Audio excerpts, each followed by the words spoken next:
asalaamaaleykum mbokk yi ñu ngi leen a nuyu di leen dalalaat si beneen jotaay yi Gambia Football Show on the Jollof Football Bantaba YouTube channel. I am your host, Chama, and as usual, I have my co-host, Coach Che. Coach, nu fa demee nuyu naa la.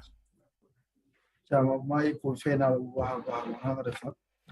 boy maa ngi nii rek di sant xanaa di xam nga di moon ba léegi suma loos bi dema big loos bi Real Madrid team boobu noonu ñoom xam nga ba ñaan la ngay am ñooñu duñ loos final mukk. waaw Chama di la masawu nag waaye tamit di la masawu ak kontaan bi. I know. waaw xam nga tuwoon ne rek terrible nekkul ne ñëpp a ko mun.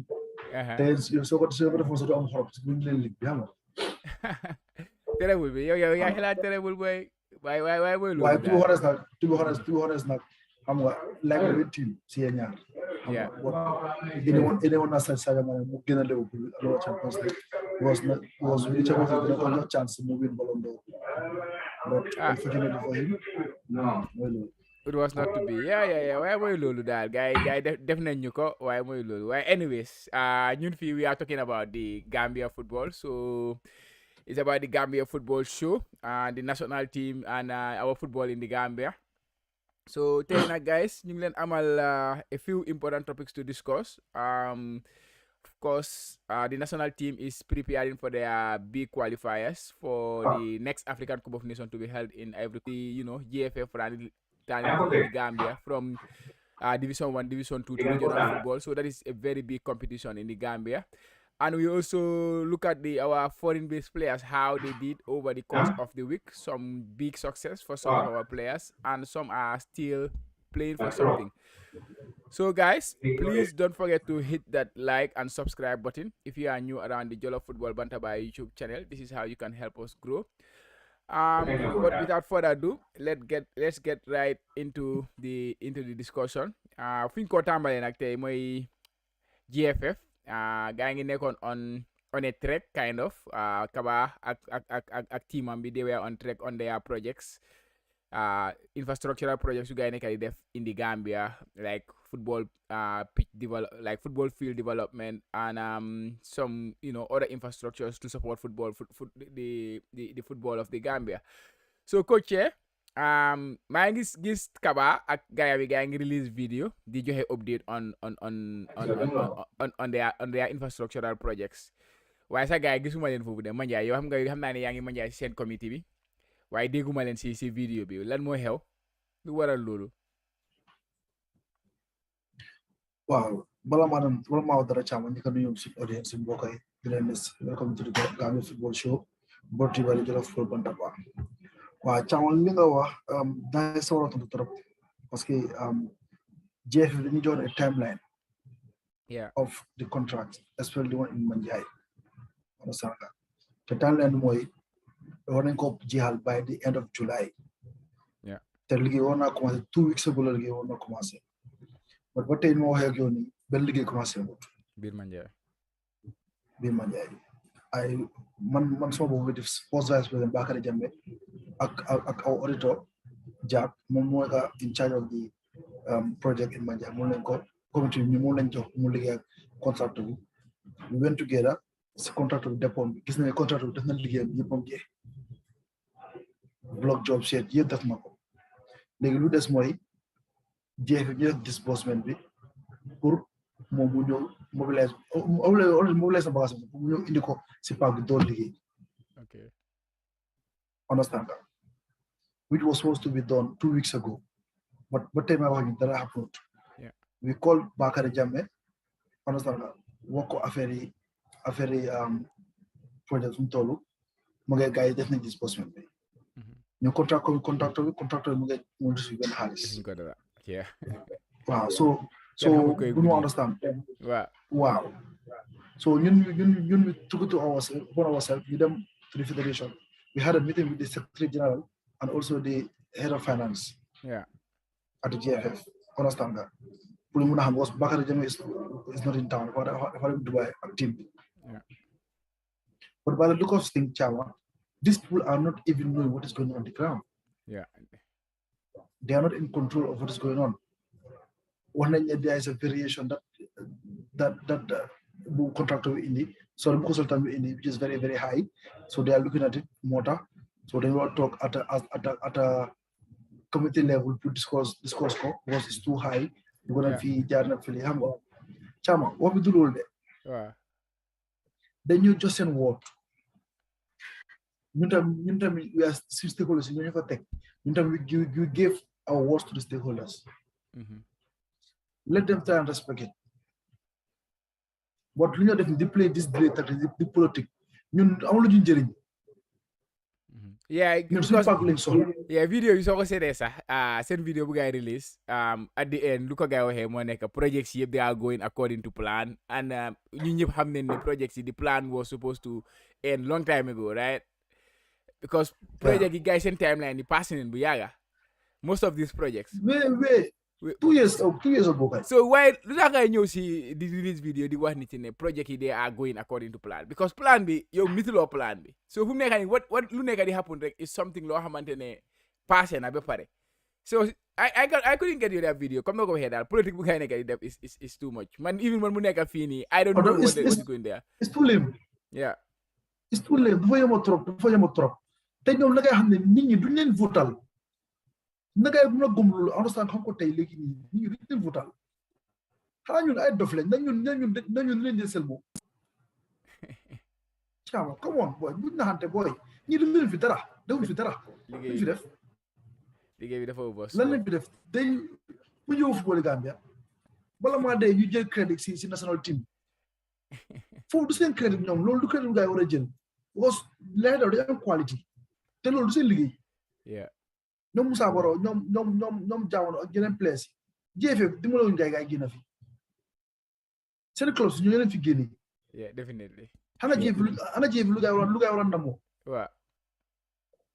ligue bi nekk ligue bu am doole ñu brand ligue bi place yi di place fil yu baax understand quality bi gën a baax. Loolu la gaay war a baaxoo. Waaw place yi di am xaalis nekk si Gambia di play football di dawal 4-wheel. di def si kër bu nice. Nga xam ne yaa ngi play mën nga ko make out of football. Yeah. Exactly comme ay Ethiopia seen minimum salary is $1,000. understand nga def ay Tanzania team saa ngi am doole ñooñu da nga leen dégg si African football. Are they doing well? Their countries are they doing well? Not really. It's all about quality. Come not go here. But they are close up performing. Yeah, and that is the most important thing for GFF. Should be. Yeah. Digala, we are not comparing ourselves with Ethiopian because so hard is to better. But we can do better. Ñoom loolu la war a focus on. Yeah, naka la gars yi conditions yi. 8 years liggéeyuloo dara nga xaar ba mu des 2-3 mois fi eso nga da nga bëggoon nag di sign contrat ak bureau xaw ma contrat wax nga mun kenn taxam lu contrat bu intérim. But wait. Yeah. I know.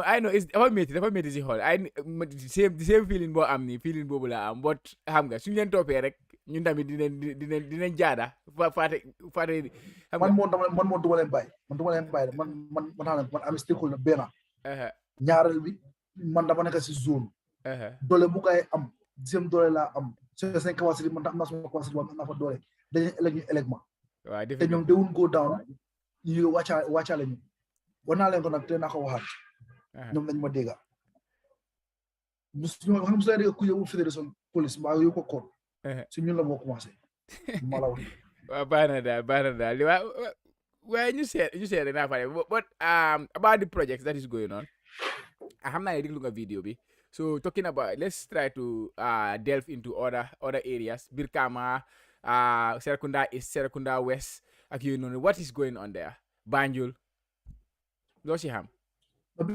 Brikama moom daanaka pare na waaw Banjul tamit météo parce que liggéey bi commencé loolu lañ ñëw lee topp fi understand defar improve dressing room yooyu noonu understand Bakaw tamit gis naa gaa yi ngi liggéey waaye Bakaw tamit pare ngul waaye pit bi dina mën a available pour gaa ko wata right now Serekunda East tamit dressing room defar waaye Serekunda seen pit bi moom mooy suma problème foo go nañ fu mën a play nawet am xëy na nag gaa yi improve ko before time or I don't believe ne the timeline is right for them to play nawet am comme ñun tamit ñun dañuy release Thiaw ne dañu am qualifier rounds with the timeline of buñ GFF job but yet still You know what I mean? I doubt they will play now. We're gonna still go with the qualifier rounds. We can still go with the qualifier rounds, but never time we'll doubt that they could not play because Ligue would have July 31st. Yeah. Then New Zealand May 29. I want my card. No, 2 weeks ago. The things have this slow Gambia. They do next week, do week after next. I mean, 1 month be Ligue. So Lulu, my Lulu. While to show you like ñom respect Manjay. They don't respect Manjay. Mo ci nekk ñom ay bañ ay brick am yoy la gay gëna jox cier. Nangul nañ ñoo jitu ñoo ñu mag. Nangul nañ lool de. But tamit respect sa cadre, God sa cadre and how to call it, a promise is a debt. They have to pay it. By hook or by crook, they have to pay it. They will go to every length. Make sure that loolu nañ ko fulfill. dañ ko toppatoo waaw ñu seet affaire bi nu moo demee GFF yéen a ngi ko dégg Manjai noo leen demee seen vidéo bi man déglu naa vidéo bi te man of course I'm from that zone as well so dégg ma woon any kaddu bu gaay wax about Manjai ak yooyu noonu so loolu fa mel nii nag noo ko waxee rek joxuñ gaay respect bu gaay deserve but at the end of the day all these zones they are very important in what ko waxee pour move Gambian football because xale yi ñoo gis ñuy play si national team bi suñ jaarul Manjai jaar neen West jaar neen Brikama jaar neen fële so every single zone is very important so we should try to treat Mata Fatanga the first Gambian bu mu European trophy mooy Ibrahima Darboe Manjai la jaar si on Pablo nekkoon yoo xam nga lu si academy bi yeah I know Manjai la play nawetaan so ñun dañ am cër si football Gambia definitely it's important GFF yéen a ngi dégg su fekkee yéen a ngi watch so please def leen dara because we need to prepare for the zonals qualifiers and also the nawetaan which is very imminent now ñu ngi si summer bi dugg na ba pare xale yi fu mu nekk nii mooy loolu daal ligue bi léegi tey xam nga so mooy loolu daal boy ñu move boy xam naa suñ toppee GFF ak seen wax moom digga duñ fi génn mën nañoo spend 1 hour talking about them dañ war a am show sax boo xamante ne GFF rek leen war di waxtaanee xam nga ñu door di loolu dina ma ne trop waaye mooy loolu daal ñu move on to our national team the Scorpions they have a big game upcoming since we played in the African Cup of Nations of course this is our qualifiers because we play on preliminary qualifiers to get into the qualifiers for the African Cup of Nations for the next African Cup of Nations. So this is our first proper qualifying round game for the next African Cup of Nations. And we are supposed to go head to head with South Sudan. That is the first game. But before that, we have a friendly game in Dubai tonight. Like Boy Shange camp in Dubai. Tom named a squad but he has some setbacks in terms of a couple of injuries big def eye changes ak yoy nonu but coach looking at the game ahead tonight what are your expectations? Well Chama, I'm not expecting much, understand that. Just don't go like the basic things like observe because those are the things you have as a coach you because this is a test game so hold that those basic things those little details like lower improve pull step up going towards the South Sudan game then a clear plan on how to approach all those games but this test match is also very very very important. Mola guide to next game. Also, Congo will qualify South Sudan DRC, and it's a very very good test game time because given the fact that UAE is a very very good team in the Middle East, and their ground is very very good. So it's a very good experience for the players. But I'm not expecting more, to be honest. From the result point of view, I'm not interested that much in that aspect. What I'm interested in is seeing the way the team played, the style of play, the pattern of plays, the organization of the team, which with Tom, the team is always organized because he's like that. I won't have a credit on that side. Defensively, his team is always organized. Understand that? So now he has to mix with both being organized defensively, but also being creative going forward. Yeah. Because there are two sides of the game. defending and attacking. Those are the principles. So he has to try and blend both. Those are the details that I'm looking for tonight. Okay. But next you check squad boom name squad for this yeah, of course we play South Sudan. That is gonna be Saturday next weekend, and that will be played in Thiès, Senegal. But squad bi nii la meloon Baboucarr Diop Baboucarr Gueye sorry, Lamine Sarr, Modou Diop, Omar Colley, James Gomez, Khalifa Mané, Bouba Sané, Ibou Touré, Seni Ndiaye, Mohamed Sané, Ablaye Diallo Jamano, Souleymane Bojang, Ibrahima Dabo, Hamza Bari, Matar Cissé, Moussa Baro, Bouba Diop, Abdoulaye Sanyang, Modou Baro, Hassan Cissé, Mohamed Bademosi, Dembo Dabo, and Lamine Diallo. So li mo nekkoon initial squad bu gaay néemoon, but it turned out that Hamza du mun a make game bi. Hamza Bari ak Modou Baro ak Dembo Dabo ñoom it gaay den dem injury. So mu isi ñaari players, Buna Sane and Nuha Baji. Nuha Baji moom ngi play with Spain, and Buna Sane, that is a big one because Bun Sane, sorry, that is the big one because he is currently playing for Birkama United, and he's a home-based player, which we have been, yaga the coffee nyan pour ñu give chance to also players playing in the National League. So this is a big one for you guys, coach. You nekk si National League, you guys have been fighting for this one. So what do you make of that one, that call? Wow, Chama, Bun is a home-based player now, but Bun has been in the squad. This is not the first time I'm in the squad. Yeah, this is his 5th cap, right? Exactly. He call up brother, not cap. I mean, the only guy play. So wow. So never consider because he's a home-based player. No. Exactly. Because he was in Senegal playing for General Software. Understand? So this is we know. So I'm on an option right now. I'm in the jail. I'm available. Understand? Because most premier squad. Understand? Guinea. Then guy drop from the first 35. And because of I'm the option guy in the work. So backup, everyone who has backup.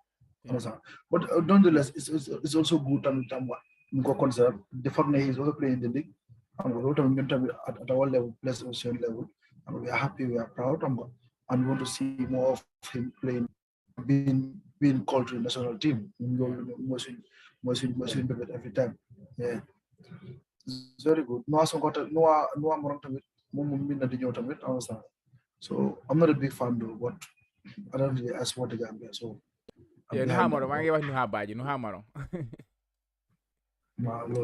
yeah. Thank you. So how about the squad as a whole? We gis nañ dañuy am new goalkeeper call up. That is Lamine Sarr. Lamine Sarr moom it nga nekkutoon foofu noonu si African Cup of Nations bi saay moo fa nekkoon naka la tuddaate CSC bi waaw. Lamine Sarr, is it his first call up or? No. Lamine Sarr play na sax. am na cap. France moo jumul bu ñu Morocco doon dóor milieu I think mu mënoon play post 6-2 bi against Morocco. Yeah, mu fa nekkoon mu yow si wàllu goal. Ba amul ñaari cap sax am na ñaari cap de. Okay. I'm not training camp. I think he also made his debut in that training camp. Wow. So why other names? Do you have any other names you like impressed? Pretty much this squad is not bad, but what's more problem what is going on with Alassane Mane and the coach, or should I say the federation? Yeah. Moro. Yeah. Because after they said this sort of thing, there were things going on social media. I started Suleiman Mare, Ibrahima Dabo. They only played one game this season. Yeah. Only game they played this season. Understand? Moro played over 30 games for his club. Yeah. Understand? Ibrahima Dabo only played 64 minutes of Serie A football. All those things we are circulating. Why all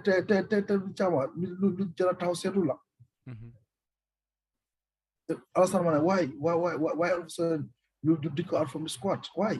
He was already. I don't have any explanation. Yeah. Yeah, and he was doing well. He was playing well. He has been playing well whenever he's called upon. He's a fine bowler, and he's competing. He's playing regular football in Poland. He was in Barcelona. Yeah. So what's going on with him? Yeah, but am na ñeneen ñu missing de nekkul moom kenn rek comme nakaatulaate Ibu Touré Ibu Adams moom since suñu last qualifier si nekku fa woon he is missing again xam nga Gambia dañ bëgg a dee lifin duñ dee bëgg a dee dugga si yooyu noonu ku nekk dafa dee bëgg a wax ne make ko privacy or something like that but I don't know what is going on with him too because we know he came to the African Cup of Nations and he was not happy with the minutes that he was having in that competition. That was what was said. Because for our first game will start and then after London started the competition be then also they had the issue with traveling back and he was one of the players who traveled by himself Mudelu jotata ñëw Gambia mu dem street so there is something there and he missed the qualifiers and then now he's gonna miss this one too in terms of fitness we all know he is fit because bu missee suñ first qualifiers yi dem na Forest Green Rovers mu play ba season bi jeex he was playing 90 minutes every single game now he moved to Cardiff and we are going for another qualifiers and he is not available do you know anything no I'm also leer but one thing no rek mooy kooku tubaab la yeah understand nga lu nekk daf ko teg si yoon su te ñun suñu gars yi they lack professionalism understand nga that was the biggest problem Gambian wala nga dañu the Gambian system the Gambian time which does not exist. Yeah. Xëy na ñoom ñoo xam naka ngay traité matters between them and him. moo tax ba mu tax mu gis boppam. I'm understand that. But whatever being the case, they should try and find a solution. Yeah, because he should be an important player. As much as we need other players. You understand? It's true, no player is bigger than the team or the nation. But he's also as important as any other player in the team. Definitely. He's a Gambian. He's representing the Scorpion and the red, white, blue, white, green. Yeah. So he deserves all respect. So what time dialogue is key. Yeah. Yeah, definitely. I cannot agree more. I think they should try to find the solution with him, whatever may happen, because we are not privy to inside information. So all we can do is, say Linko Gise from outside. And it's not helpful that he is not getting in the squad and he's getting all the necessary minutes with his club. We are talking about Suleiman Mar, Ibrahim Darboe. They did not play enough football. Young man about Alassane Mane. But he's also very important. Now he's moving into the second tier of English football, which is a big leap. I think highlight on Galun from League 2. Now he moved to Championship with Cardiff City. Cardiff City, we all know they are a very important club in England and especially in Wales. So to have those players, we need to find a way to make it work with them. And like you say, it all takes sometimes just professionalism. It's not just him. It happening in other African countries as well, where players, they just get fed up of what is going on. And we should not, we should not look at it like that, like what is going, okay, this is our system or this is how we do it. We should try to make sure we meet the standards of what these players that are expecting. And lol nekut sax ne player is feeling like bigger than the country or bigger than the club or something. It's just that they know there are some minimum things that they have to have in place or in order. But moy lolu dal. So next ñu wax about South Sudan game bi. Fourth in Senegal. Naka la sa ticket bi ma set nga ko pour dem Dakar or dem Thiès. No, small leave jël naa ma approve nañ ko pare. Waaw. So yaa ngi dem Thiès. Most like waaw inshallah testing officer da ngeen ñëw préfère staff. Okay. So probably wana ko sama manager bi so su guys send email bi na ma si boole. But I'll go on my own because I have to be in Thiès by Friday at least latest. Okay. So boobu noonu xam naa next week suñu record di ñu wax affaire bi nu mu fa demee of course I will watch it on like seen Facebook bi or YouTube link bi so I will also dinaa si a bit of insight about the game. Why Jollof moo tax war ngeen ma jël hotel nag xam nga ngeen jox ma ticket sax moom moo defee xam nga. waaw waroon nañu dem de. ngeen def VIP xam nga. no baax na noonu la daal loolu mooy suñu aspiration si xam nga suñ ñu move rek hopefully one day we will be able to cover in all these games and then have a more important role to play in it but noonu la rek ñu continuer liggéey bu baax bi rek hopefully dina baax yeah next ñu dem si Alhaji Sarr ak teamam bi the Chan team gars yi may ngeen seen draw bi so Gambia is supposed to play Guinea Bissau and the first leg is gonna be in July, around end of July. The last 2 weeks of July, then you play the first leg and the second leg of the Gambia versus Bissau game, and the winner of that game will play Mauritania to qualify for the championship in Algeria in 2023. So, coach, I'm not able to say Chan team. But fun like I told you, send preparation. They have been in camp for a while now, but fuga I told you. No, they have not yet been in camp. Camp yet. You screening. Wow. Screening process. Like I make on. I guess right now, guys, they haven't screened it. But yeah, because then you guys like this game.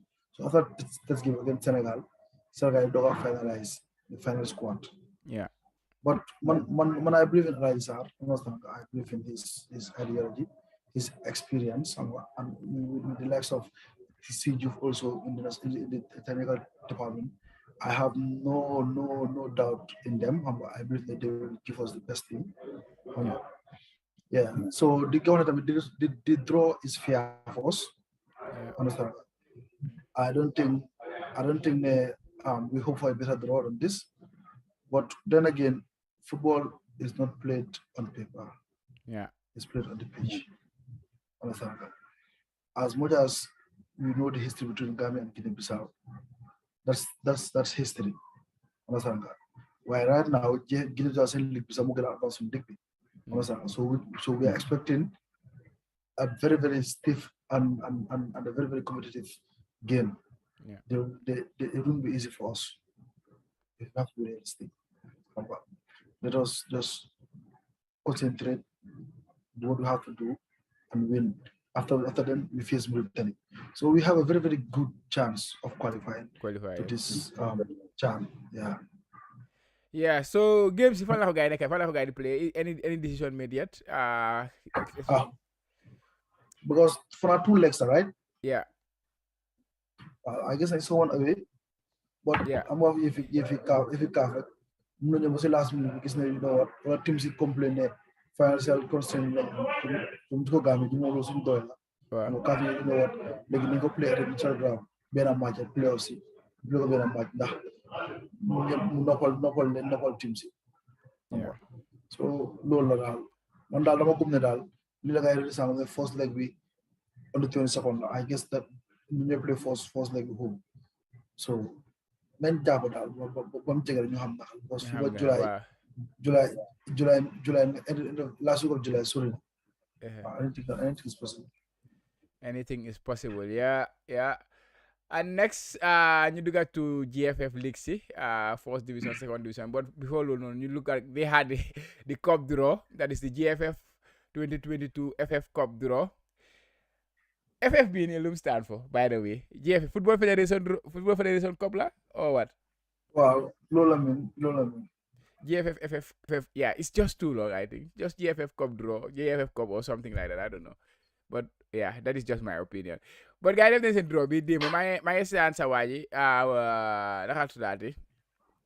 former Gambian international. Murijan, yeah, he was part of the team that was making the draw. A speech about it. So how mommy I have dafa nek ci GFF, dafa nek sen team bi. Wow, moy manager competition department, competition department or communication department. Wow. Competition department. Yeah, manager of competition department. Yeah. They made the draw. It was I just got it from you just before you start. That's why I could not prepare something very, visible for people to see. But draw we make them go about they have a lot of teams in the draw. I think more than 50 teams because like I said the first division, second division be a regional leagues. So bole teams who see competitions in here. It's more than 50 teams. But this don't delve into it today too much. Next week we will prepare it in our own way because GFF Lila new guy. So this is not good enough for a big institution like GFF to ñu presently nii. But since guys that is good enough, we will try our best to make it in a, because cup will start now, right? I don't know when is the cup is supposed to start. I don't even know. Like maybe you're gonna say me. Cup will start na demba. Nga dema? Astama tell mo start tay. But league ba ngeen dox ba léegi. Guys, then def draw bi weekend bi nii cup ba ngeen start this week. Red House you play tay. Wow, affaire la this organisation boy wax so wacce job fofu lay dem ci. Yeah, why you disorganized bo ma wax mo nekk ni, because you cannot make a draw on Friday. And Chama. You understand it. Draw ya come on Tuesday, I think. Tuesday lañ ko def. Wa. Chama. Yow suma la do mëna understand. Xolal li rek li wa da ngay présenter li. Chama. Dem naa seen bi I wonder. Wow. Dem naa seen site bi, dem naa seen Facebook page bi, looking for it, I couldn't find it. So si laa ñëw si yow ma like coach dama soxla draw bi de. Ama foofu nga lijjantee nag bi ma isil ma ko. So nga ne naka continue. No Chama, mo li dafa rusul Chama, li saga la Chama. Yow mu lo ñëw di present li Chama. Chama naka la sa ni di respecter. Am nga this federation suñu lay wax ñu fa ne da nga against sama bu yàlla sax dañuy foog ni ko bon wala ni ko xeeta fay réalité bi mooy lii ñoom they are very incompetent. Yeah, that's the right word to use. Incompetence, yeah. Exactly. They're incompetent. Boy, you cannot just be doing these mistakes constantly every time the same thing. Yeah, and thing is okay, right? And they, because ñoom seen mind bi they are doing nothing wrong, right? They defuñ dara lu wrong. But it's very wrong, like you said. Because they don't know. They don't know. Incompetence is the right word. Those days are gone. Ki yara ci football Gambia ak yu did jol ko ñu ko xam. Gis nga léegi dafa àdduna moo demee ni xale yi ñu ngi demoo technology xale yi ñoo la mën a wax lu time bi def. Yeah, definitely. ñi ay BBC lañ born before computer lañ. ñoom lañ juddu time bi computer. ñun luñ bëgg a xam lañ ko xam jol lañu ko xale yi. Let them give to the new generation. Understand?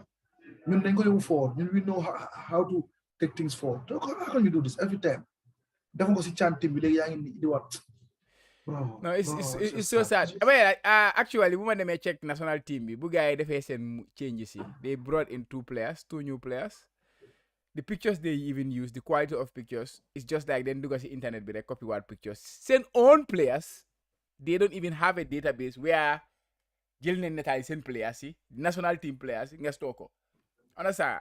That is even a problem for them. Bu gaa demee si African Cup of Nations bi xam nga CAF then am seen media comme photo taking pictures of all the teams. So fu mu nekk nii ñoom they are leaning on CAF. So CAF nataal yu gaa yi jëloon noonu la Gambia store for players yu demoon si CAF bi ñooñu they have their photos, but players yoo xamante ne ñu ngi seen système bi. They don't have their photos. They have to go to go to Google. Come on, look at Google search guy because I don't have access. But it's their players at the end of the day. It's just sad, to be honest. I'm going to attack the GFF media because the GFF cannot what to call it communication. Yeah, why fi amu defi koto che du jaar fi amu jefi koto su gaay defut sen liggéey we have to see no man dina wax lu mu wara wax kay waaye xam nga rek xam nga Baboucar nañ war sa team nañ gën a liggéey daal man loolu laa wara try and tell your guys to adjust. Yeah, let them adjust. It's very, very important. Number one, they are the face of the federation. Boy, lii somebody moo jël nataal rek jox la ko xam nga bina pen yeeg boy what is this fa ruslu daal waaye anyways ñu dem si first division league bi ñu seet naka la game si nekk demee Hawks ñoom gaa ngi jël doole gaa ngi win against Elite United Real de Banjul ñu ngi ñaakaat against Team Rhino this time around Fortune ñoom den draw against Falcons 1-1 waaye daal ñoom it den ñaaka so two heavyweight suñ two big teams si waaye daal Real de Banjul ñu fa ñaaka weekend bii nii Marimo ñoo leen dóor 1-0 but Hawks boy seen form bi boy right now 4 points ahead of Real de Banjul. Now Real de Banjul ñu ngi struggle two losses in a row and Hawks ñoom ñu ngi bañ a loss fu mu nekk nii gaa ngi seen since bu gaa pick up by seen form boobu noonu daal gaa ngi bañ a bàyyeeku daal gaa ngi si top bi. And in that place we have Brikama United. Xaaral ma jeexal table ba pare nga ñëw wax ma nga ñëw nga dóor sa gaay. Brikama United ñoo nekk third with 34 points. Waa Banjul ñoo nekk fourth with 27 points. Waa Banjul, Gamtel and Marimo and even Steve Biko, they are all on 27 points. So yeah, they are still something to play for there. And if you look at the bottom of the table, Team Rhino, ñoom ñu dóor Real de Banjul ñoo nekk 14th, third to last. Samga gaa ñoo nekk 15, and then you have Elite United ñoom ñoo nekk 16. Coach sa gaay lan mooy gaay seen secret fu mu nekk nii yéen a ngi jël doole de Hawks. Caama bu ñu catu laalal banta xam nga caama timburu ca relégation last season timu ma bu ca relégation last season otul combat nanga otul combat am to combat dafa doy waar ñun loolu ñu daw caam xam nga comme ma ca sa struggle this season otul next season perhaps otul waaye on a serious note I think there is a lot of improvement in the team xam nga li woon suñu problème last season ñun xam nañ ko it's something internal duñ ko mën a wax outside but we've worked on it te gis nañ ne right now everything is smooth moo tax ñu ngi am di success maybe ñeneen dañoo foog ne Hawks ñi dañ ñem njëri déedéet Hawks lu fa nekkoon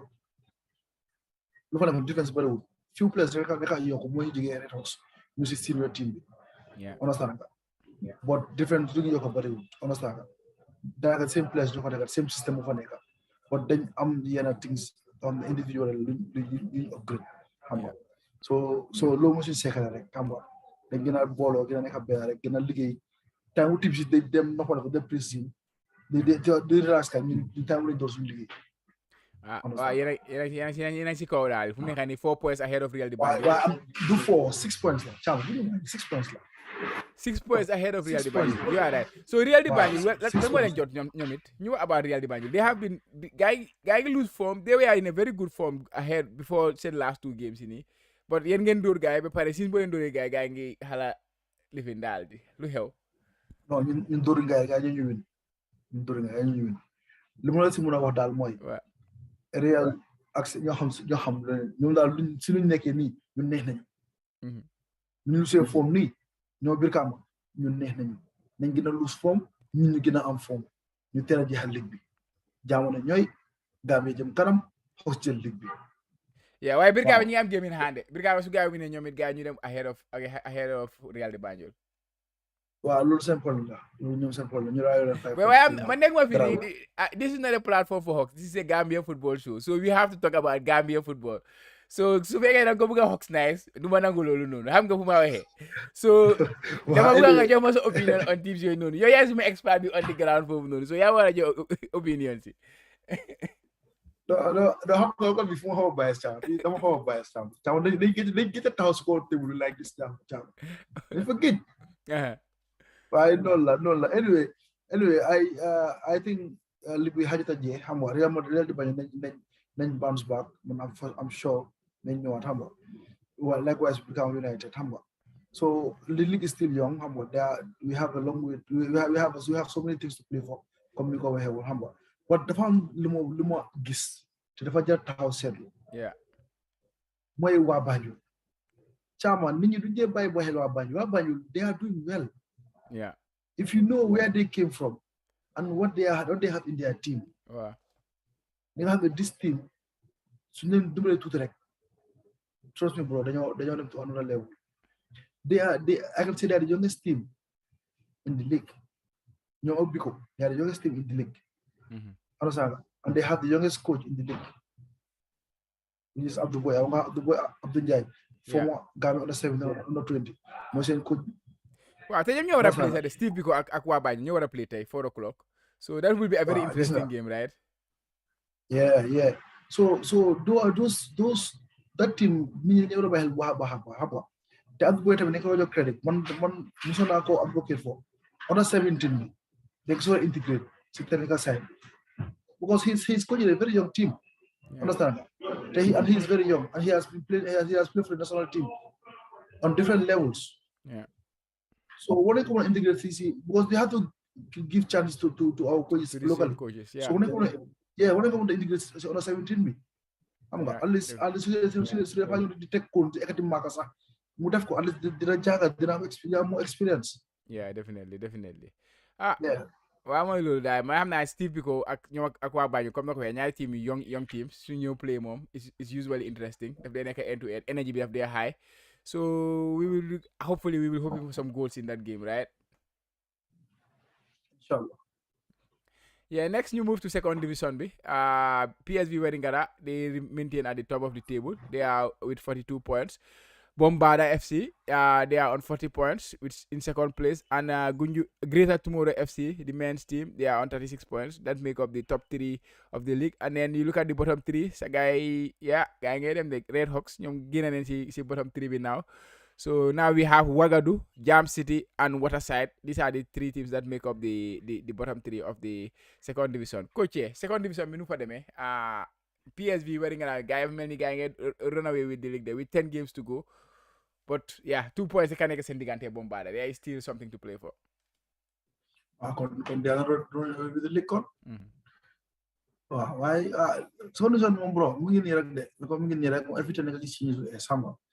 Why yang you tamit affaire yi dana Red Hawks ak yun mi ngi gën ci defal bi relegation zone bi. Look at Laricon United. They were rock bottom for so many part of the league. Yeah. So many weeks they were rock bottom. Look at them now. They are 13th. So when you improve, you're by hand, they are improving a lot. Yeah, improving. A lot. So condition is just like a jumping lights.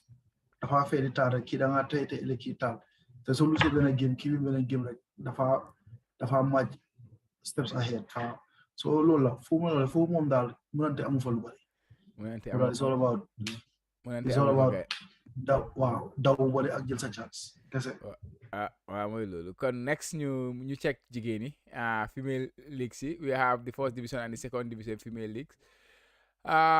Red Hawks ñoom Red Scorpion sorry ñoom ñu ngi si kaw ba léegi with 25 points and yaa ngi am Gambia Police Force.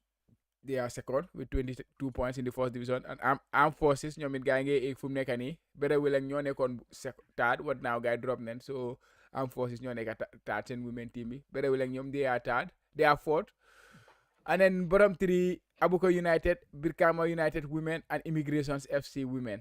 I think when it comes to the service teams dafa mel ni Immigration ñoom ñoo nekk di xala bàyyeeku foofu noonu but Red Hawk Police Force and Armed Forces ñoom ñu gaa ngi si kaw for the top 3. And second division bi Koite FC ñoo nekk si top bi ba léegi ñoom I think they have been there for since season bi bu mu started guy moving down then guy am Joshua United but Joshua United ñoo nekk on top guy then drop but guy am game in hand so su guy winee seen game in hand bi they go ahead of Koita. Future bi they are on 20 points in third place and Prisons FC they are 17 points in fourth place. Bottom 3 Rap Team, Fonyi Girls and Young Icons FC. Coach, naka female leagues naka la nekk demee right now any update on that? No, comme last time we won like about playing the match at 3 collision I think they've had us so this week guy playing to normal times.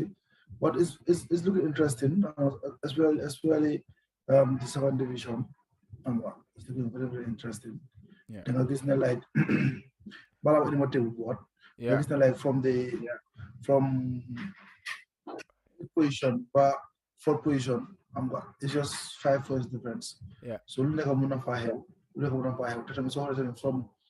from 6 to 4 just 9 points now. So it's still open. What I don't believe that funny girls young icons can make it down. The way I see things going, yeah, but second division, I naka la fay demee. Gars yi am relegation. They am qualifiers or Wow, how about you have regional leagues? Yeah, they have their own regions. They all come from regional league. I think Senegal, they came from West Coast. Oh, okay. They came from West Coast. They have one win like I am so far this season, 2 draws and 7 losses. Young Icons, 1 win and 9 losses. But at least every team is getting a win, so at least at least there is some form of motivation and some form of belief ne guy ko muna make. So you say how that one will pan out. But finally you them to our foreign based players. You start sa waji Iboy Darboe xam naa ne yaa ngi doon wax affaire yi bu ñoo wax affaire yi Manjai nga ne he's the first player from the Gambia to win a European competition, which is very right. He's of course in Rome with Jose Mourinho, and they won the European Conference, the first team ever to win the European Conference League. So congratulations to him. He did not get minutes on the finals, but I think he has some minutes in the European Conference this season. He did play some games in the early stages of the competition. So yeah, this is a trophy for all of them. Yeah. But I'm not assist. I'm not assist for the first game. Wow. Boy. It's beautiful to see Gambian players being in the in the images when it comes to this European competition. Yeah, we are very, very happy for him. In Gambia, he's in the record books now. He's the first Gambian to win a European trophy, which is very, very nice to see. Yeah. Thank God we witnessed it. So we yàlla def yeneen Gambian si tamit rek ñu win Champions League, Europa League bi yeah. na term bi daal na continuer rek loolu ñu yàlla yeah, because we have the talents here. Yeah, definitely. I come not go here. It's just about paving the way. So can defee rek daf dee mën a continuer because soo ko seetee country like Senegal ñoom xam naa ñu ko suñ closest mbokk but ñoom they are doing very well when it comes to football. But soo seetee let's say before 2002 and things like that, I don't think you can even name a Senegal player who was making a highlight or making a lot of headlines in the European football. But that World Cup, of course, they were in France and things like that. But once they started, and some players moved to England, or they started winning the Champions League, Sadio Mane, like everything started to flow for all other players. Men follow na sake, So you see a lot of Senegalese in the Champions League later. So maybe this could be the stepping stone for Gambian football. And yeah, Ibrahima Darboe, congratulations on this big success. Hopefully yalla la jig and yalla jig country bi comme niko ci waxe. Yeah, next B-Mom is a bit sad for us because Bakary Jatta last week ñu ngi ñëw fii di wax about seen playoffs against Hertha Berlin. They won the first leg inside Berlin, so it was all about going to Hamburg and not losing the game, and then you are into the Bundesliga. But unfortunately, they lost the game 2-0 to Hertha Berlin, which means they stay in the Bundesliga too, which is very sad, Definitely. As well from let them not consider like I saw them. I consider. Yeah. So I consider them will lose game. From them. Yeah. But that's football for you. That's football for you. So yeah.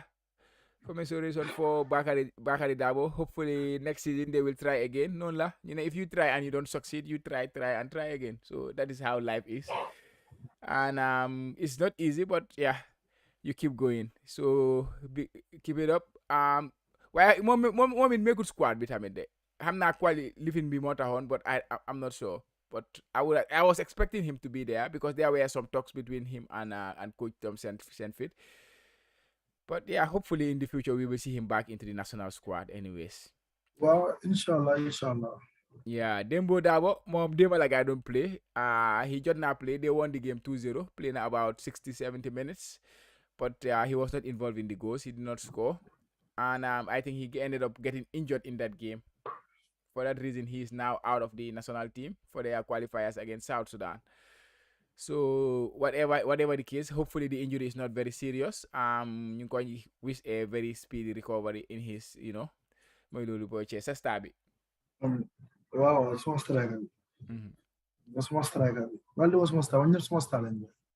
Wow. Small talent. Well, finally, ñu dem si Janko Sedi moom it ñoom Spanish second division ba léegi jeexagut gaa ngi dese one game to play. So if they win tonight, and the team in second, Almeria, lose, then Real Valladolid, they will move to second place, which means they get automatic qualification into the Spanish league.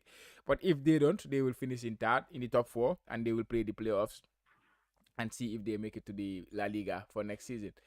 So yeah, moom it nag nekkul di play a lot nag series and last week waxoon naa fi loolu noonu, so hopefully he will get some more minutes over the coming weeks, and that would be very, very, very, very good. Coach, anything to add before? Man kay ko is good luck, right? Ko is yàlla def ko mu make ko gay mu qualify to the Spanish La Liga am nga because foofu lañ bëgg simply the place top league ci highest league ci am nga we compete with the likes of Real Madrid and Barcelona xam nga Atletico de Valencia, so loolu lañ bëgg rek from him ba ñaan Africa mi xam nga mu place top league. Yeah, guys, yéen a ko dégga mooy loolu, so loolu leen amaloon tey general news on the Gambia team. Yeah. Waaye Chama am na lu ma war a laaj de. Yeah. maa yëgloo rumeur yi benn aussi fi Assane Cissé dégg naa rumeur si gis naa Buba Jallow mu ko mention, but xam nga rek mooy loolu daal rumors la, so yow you can go into it, you can dive into it before you close. non xam nga rek ñu team Sango Sola dégg naa fa Wolves bugga nañ ko, dégg naa fa Atalanta. Yeah, Atalanta. am na yeneen team yu ko bugga daal man daal lu ma doy war ka si nekk understand la moom xam na la gën si moom na make the best move because right now I think he's 29, right? Yeah, 28. 28, understand? Yeah. So the next move will be one of his biggest moves and most important moves. Definitely. So boom grows into anything. Understand? There will be all his options. Because it requires not only to play a good league, while also this is business. Yeah. It's just right? Exactly. The whole for you for them. So I'm not another league offer way much more than local top leagues offer them. Bro, don't really hard is that Yeah, guy, good luck. So there is chance to stay with Zurich because they are Champions League because contract and be so it's gonna be a new contract, of course. But Lumlen deferred on last season. Maybe didn't consider reward for that because he was the best player in the Swiss league. He has the highest number of goals and assists combined in that league, and then he helped Zurich win the league. So he should be one of the top earners if he's gonna stay with them. So hopefully his agent and anybody who is representing him, they are considering all those factors, and dina am a very lum deserve dal na am lolu nonu. So ñu ko ñaanal rek mom why comme nako waxe mom mo xam lu gën ci mom, so whatever he does ñun we will support it as you know because xam nga rek suñ top striker bi foog ñu dekk ci gannaawam rek moy lolu. Main man ku koy main man. Why moy lolu boy? Why I think so be it was a very nice one today too, covering a lot of stuff, ranging from local news here, especially park development, security. Hopefully they will move that one forward. And national team B, hopefully next week we will do the job against Sudan, our first game. And League Sitamit, coming go ahead, League Siange, FFB mom next week we will talk more about it. Darboe, you said which are the ties, they are very interesting ties. And then we will delve into it and see nakalafa deme. But I think we'll bring the results of the FF next week because come go ahead, guys don't end this week. But I'm not lumala bugona la chede. League Siange though, right now, national team bange camp, and some players from the leagues, like for example, one player actually, that is Bun Sane, he is in the national team. So it means Birkama United are short with one player who is very important for their team. So don't you think the league will hold on a stop whilst this period is going on? Again, coming to organization. League do not stop. How do not stop? I'm on grounds. I'm on grounds. Look at the cover games, but why are you right now on grounds? So simple stop league break. Bro, Brem Polo anywhere. Why integrity of the league? Integrity of the league. I understand. Integrity of the league. Nico honest. That league out of Muxino. They are not competent. So It takes a competent person. Well, anyways, yeah, mu ngi sama mind bi. More la war waaye camo ñana. Waa baax na daal, waa baax na kon ñu code affaire yi foofu daal.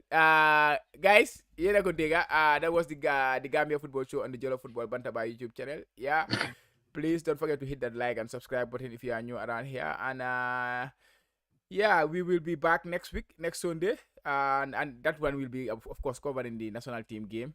Because that is going to be next weekend against South Sudan. Hopefully, we will come after the game. The game is going to be on Saturday, right? Yeah, Saturday. Yeah, Saturday. So we'll come next week, Sunday. Hopefully, we will come with a win. And then we will delve into the Nakala game with the Coach, any final words before you close? Waaw Cham di ñaanal ñëpp jàmm te di ko di jiital suma bopp ak yow ak suma njaboot bi yëpp xam nga di ko ñaanal mboolem Gambian xam nga di ko di oyaat gaay rek ñu jàpp si channel bi rek xam nga yàlla baax na di ñaan tam national team yàlla mel leen ndam xam nga na yàlla jàmm ñëpp. Yeah, guys, there you have it. This was the Gambia Football Show. So, you know, you had been in Jotai next week. Next week we will be back here. Coach, they go